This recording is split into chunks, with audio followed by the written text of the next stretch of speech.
Well, hello everyone. So welcome to my first video, and yeah, my first video for YouTube. And just let me introduce myself. My name is Tenshi. Oh, you can see my mouse. I'm using a PowerPoint presentation. So let me just get into that. Yep, Tenshi is Tenchi. Some of you may be aware, if you're anime fans out there, it's based on the anime character Tenshi Muyo. Here's a little cover for what it looks like. Yeah, it's one of my favorite animes of all time. He's a cover from one of the OAV series collection. If anybody who's interested or have heard of it, definitely check it out. I actually really do like the character. It's a fun kind of comedy slash action slash science fiction, family drama, a bit of sci-fi, fantasy, kind of everything a geeky wants really. So that's enough about me. So today I want to talk about some PowerPoint skills there. Is talking geeky stuff.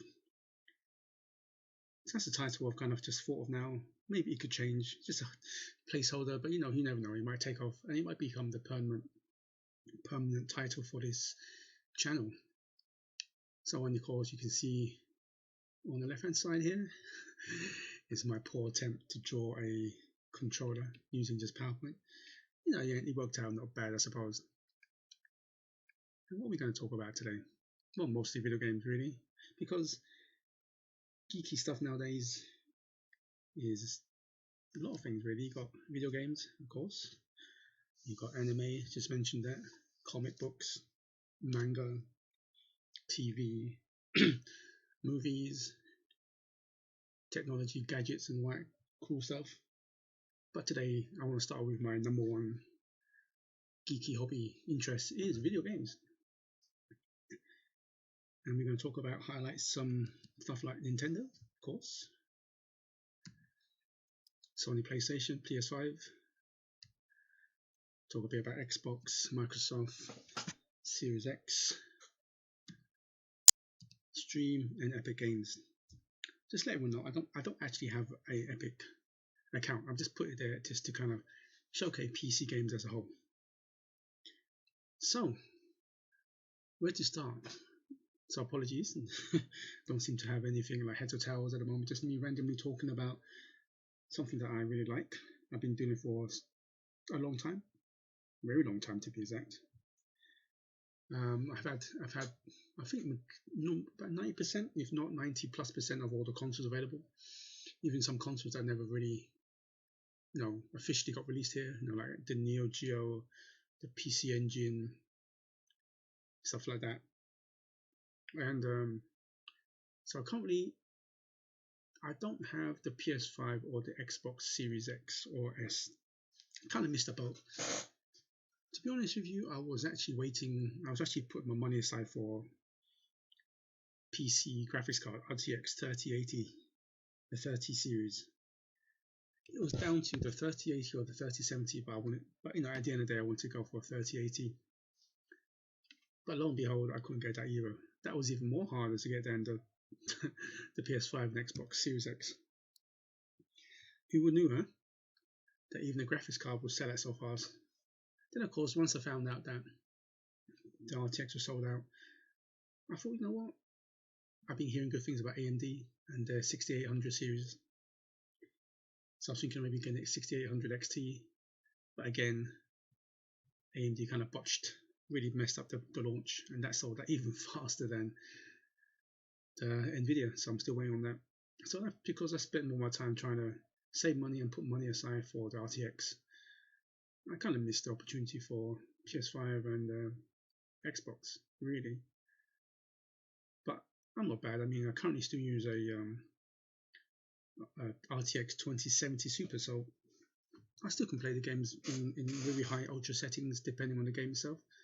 I'm playing Doom Eternal on PC at ultra setting, getting about 145 frames per second, so that's still pretty good. But anyway, let's get back to the topic about gaming. The reason why I talk about that is, out of all the geeky stuff I just mentioned, that is probably my number one Number 2 fluctuates between TV, movies, comics, anime. So it kind of depends on my mood. But I think number 1 has always been video games. Been a video game fan since I was as long as I can remember. I have all the consoles, well, except for the 2 new ones. And I wouldn't say, I mean, overall, I would say overall it's a little bit biased towards Nintendo. Kind of grew up with them, I suppose. There's a nostalgic speaking there. But overall, I do like all consoles. And if you ask me what my favorite consoles are, is at the moment, for consoles all time, it's currently 2 at the moment, neck and neck. It's the PS2 and the Super Nintendo. Those 2 are my 2 favorite consoles of all time. Second tier, not far behind, is Xbox 360 and currently the Switch, Nintendo Switch.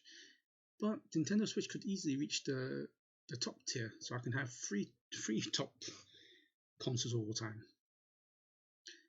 So this year, what we've seen a big explosion of all entertainment media consumption. Really, you think about it, from TV, not so much theatre or cinema, because majority of theatre cinemas are closed.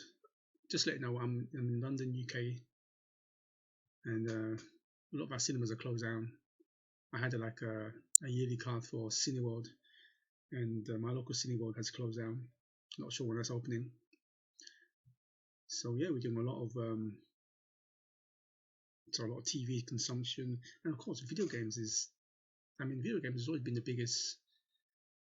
Our music, our movies, and TV, video games has always been the biggest. I think I last checked about 7-8 years in a row. They have, money-wise, have made more money than all 3 of those combined.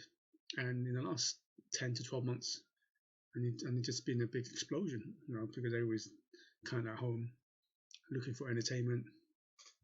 And I mean, with Microsoft just recently released their financial second quarter takings. They say the Xbox Series One, Series X, and Series S. That's a bit of a mouthful. They sold, what was it, the highest selling launch they ever had. Well, considering, I mean, if anybody remember the botched E3 they had in Xbox One back in 2013 with the DRMs, that didn't really help their cause either. And kind of Sony just ran with it, really. And of course, Sony PS4 become the best-selling console of that generation. So I'm hoping all 3 companies will really thrive. We offer something different and so on. But I'm really surprised. I won't say I'm surprised, sort of, but I'm not. It's Nintendo.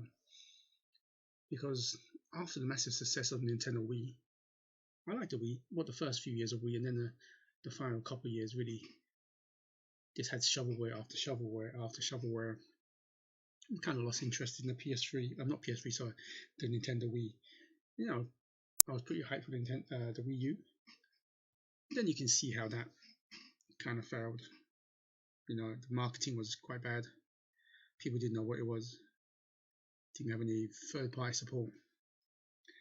And I don't know, Nintendo didn't know what they're going for. They wanted to add a bit more power, but it wasn't as powerful as the Xbox One or the PS4. The gamepad was alright, but it wasn't good. It was okay. It was like a birth of technology that was just kind of like testing the waters, I suppose. And in a way, I'm glad that the Wii U kind of flopped, because Nintendo learned a lot from that. A failure is usually a step of a failure. Some people say that a failure is the first step of success, right? And look at Nintendo now; they're in the driving seat going forward. Seem to be unstoppable. They're currently reporting, the last report was about 70+ million. So they're probably on about 80 million now. So by the end of the financial share report, they'll be on easily around 85 million, pushing 85, maybe even in the 90s. But I'll settle for maybe the mid to late 80 million consoles that will easily get the 100 million by the end of the year. So they will surpass the Wii by end of the year. By next financial year, they'll probably be on the PS4 level. I think the PS4 sold 110, maybe 120, 120 million, give or take. So be on the 110, 120 million by the next financial year. But I'm just happy they're successful. I mean, okay, it's not the most powerful system, but for a handheld, it's an amazing machine. Now, I don't really play handheld, to be honest. I just use it as a dock. So I think gaming is incredible this year. It has really found a new audience. I think in a way that you have to really give credit to Sony for that kind of thing. If you go back in 1995, right, when Sony threw their hat in the console war, they don't use the console war, the console market. You had Nintendo and Sega fighting it out, right? Well, we all knew how. Well, most of us knew how the Sony PlayStation was formed. It was supposed to be a Nintendo disk drive to kind of rival Sega's disk drive, right? Mega CD. But of course, we all knew that the last minute Nintendo read the contract and realized it wasn't beneficial, so they scrapped the idea. And they made even a worse decision by going to Philips CDI. And I remember anybody played the Zelda on that, was the worst Zelda ever. And then, of course, Sony used the technology. A year later, released the PlayStation. I think that was a good time. I think Nintendo and Sega really needed that, a kick up the backside, really, because Sony came in. Sony was a pretty mainstream company. You had the Walkmans were selling, disk drives were selling, TVs were selling, DVDs, and later on, even the VHS was still around that time, right? It's kind of going out as well, but Sony hi-fi sound system. So Sony was pretty brand name. They still are, but it was more of a kind of mainstream name than say Nintendo and Sega, right? And then not only that, Sony really took the marketing by the scruff of its neck and injected mainstream popularity to it, adding a cool factor. Because gaming that time was considered nerdy, geeky. It's funny really how everything is reversed now. That nerdy and geeky back then was kind of looked down upon a little bit, but now it's considered cool. Everybody has some sort of nerd and geek inside them. I suppose how the world's changed, and I kind of give some credit to Sony for injecting some of that mainstream to it. Then, of course, if you look at all the advertisement that Xbox does, Nintendo does, it's kind of like taking what Sony did back in the day and just kind of jazzing it up, giving their own flavor to it, their own identity, and voila, there you go. I mean, take a look at Nintendo Switch marketing campaigns and compare it to like the Wii U and Wii. Way better, hits the point quicker, gives the audience, the customers, tells the customer what the system does, what it is, and what it intends to do. It attracts a lot more casual gamers because it's much more accessible, right? Take it with you everywhere you go. Okay, it's not the powerhouse that it is, but for a secondary, I mean, of course, for Nintendo fans, it's their primary system, right?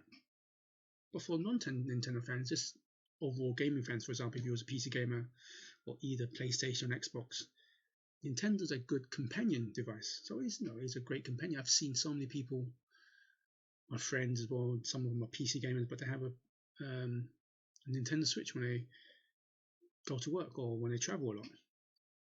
So, and of course, Nintendo is truly still a Japanese-focused company. So, and you look at Japan market nowadays, the PS4, Sony, you can see slowly started to decline. Of course, they moved their headquarters to America. Xbox are lucky to sell 50 to 60 units in Japan. Because if you think about Xbox, A, is a Western company, and B, is a Western. A lot of their games are Westerns and stuff like that. Because you think about Japan market sometimes, a bit off topic, but they do focus mostly on art style, gameplay style. They don't really fancy all that high-end polygon pushing. How much frame per second? Well, frame per second is a problem. I'm talking about the modding. They don't want to have ultra realistic games. They like that. I suppose Asian people just in general like a bit more fantasy looking games. That definitely there. Yeah, and then of course Xbox got mostly Western games, so that's one of the reasons. And at the same time, if you was just a casual gamer, I mean, why would you pick Xbox if you think about it, right? Xbox doesn't have the best exclusives. I love Halo. I do like Gears of War, but they are good, but they're not amazing. That's just opinion, of course. Everybody has different opinion. I like Halo, but the last game really knocked it down. To be honest, I actually quite like 4. I didn't mind 4. It wasn't as good as 2 and 3, but it was still not bad. 5 kind of let me down a lot. It was not bad for a generic sci-fi first-person shooter, but as a Halo series, it was alright. I gave it about 8 out of 10 maximum. Then you have Gears of Wars. It's good, but the formula hasn't changed much. It's not that wow, I need this game now. It's still a great game. But who knows? I think Xbox is playing the long game. Microsoft is definitely playing the long game with all those purchases. And of course, I still think they're going to buy more studios this year. Probably 2 more this year. And then hopefully 2 to 3 years down the line, you see a lot more exclusives. Game Pass will be rolling off and everything like that. And of course, Sony is probably the best all-round system for, I would say, universal all around the world. Not specifically focused on, say, a market like Japan, where Japan prefers handheld. Where I say overall globally, I would say Sony is still going to be the dominant overall. But I'm not saying that, you never know. The Switch, they release a Switch Pro, who knows, easily might get to 120, 150 million units. But overall, as a home console, you can see why Sony kind of edges it, because it's got better exclusives than the Xbox. Multi-platform game, you can buy that is on both systems, right? And also, I think also with Microsoft as well, I think even though the 360 did fantastic, 89, 90 million units, of course, the Xbox One did what? Talking about 45 million, maybe 50 million, pushing it. They really messed up with the DRM. I think the problem with Microsoft sometimes is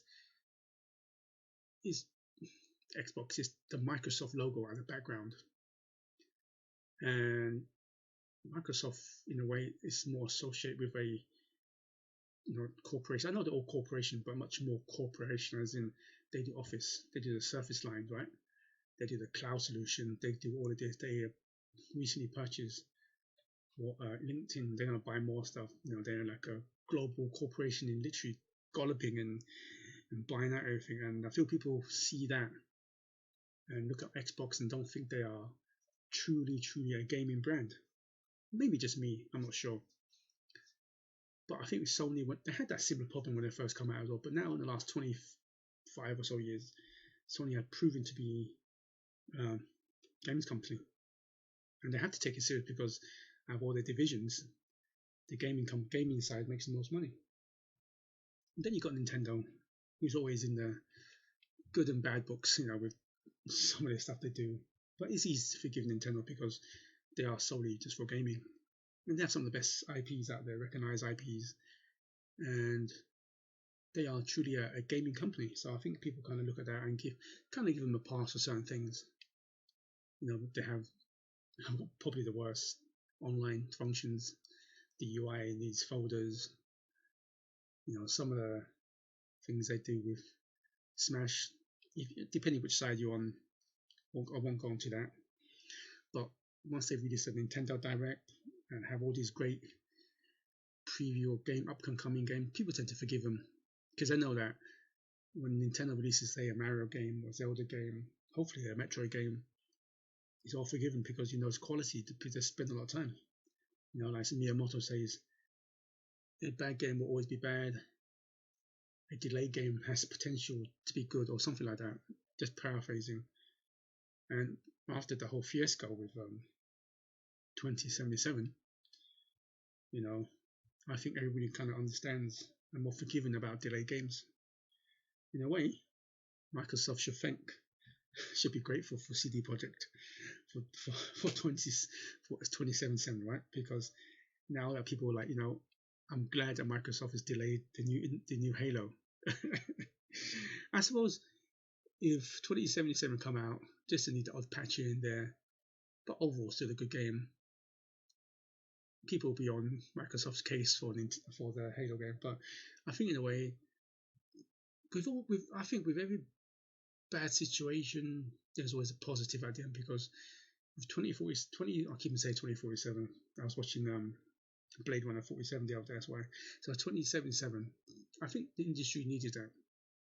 When such a big game had been advertised for multiple years, they needed that to really not just tell the developers and publishers, but also kind of warn fans not to get hyped about games, not to over expect certain things, and also don't believe in marketing, how easy it is to kind of lie, really. I mean, they've been lying to you. They've never shown any PS4, Xbox base units content.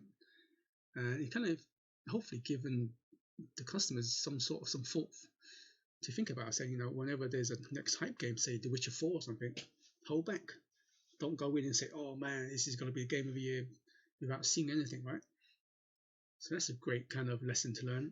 Also, with both developers, especially publishers, it's like, well, stop being greedy. Let the developers develop. Let them create. Let them be creative, right? That's what you hire them for.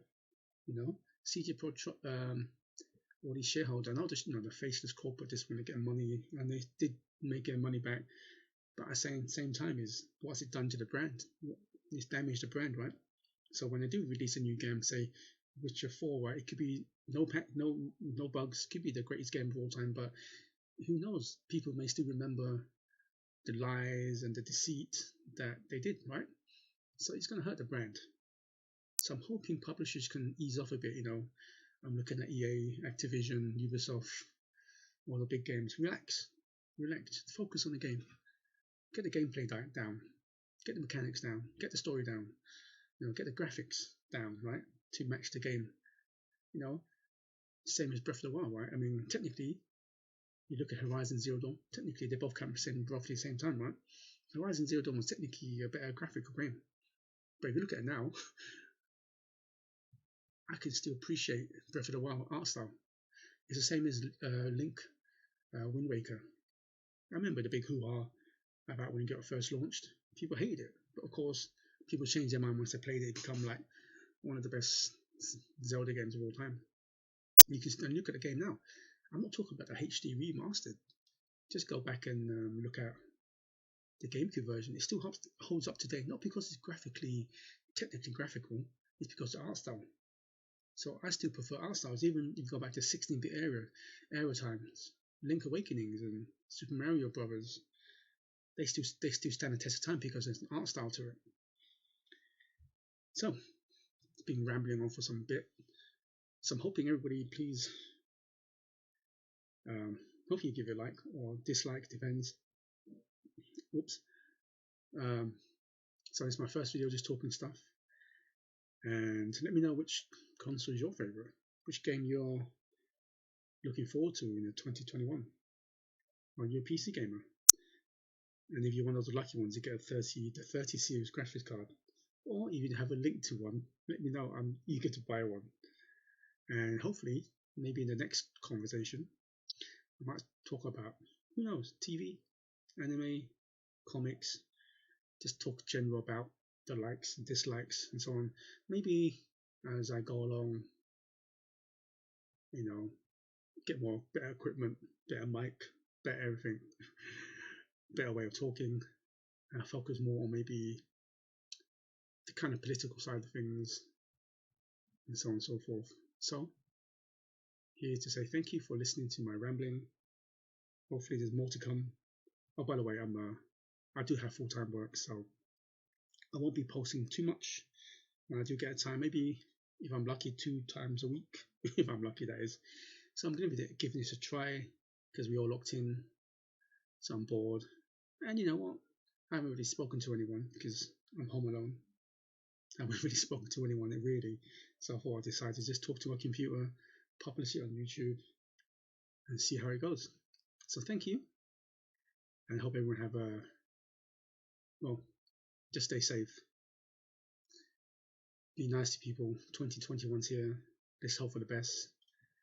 This maybe just be nice to people, because 2020 was a memorable year in ways, right? And let's just hope 2021 is I started something good, kicking the backside of 2020 away. So yeah, so thank you for listening. Stay safe and have a great 2021.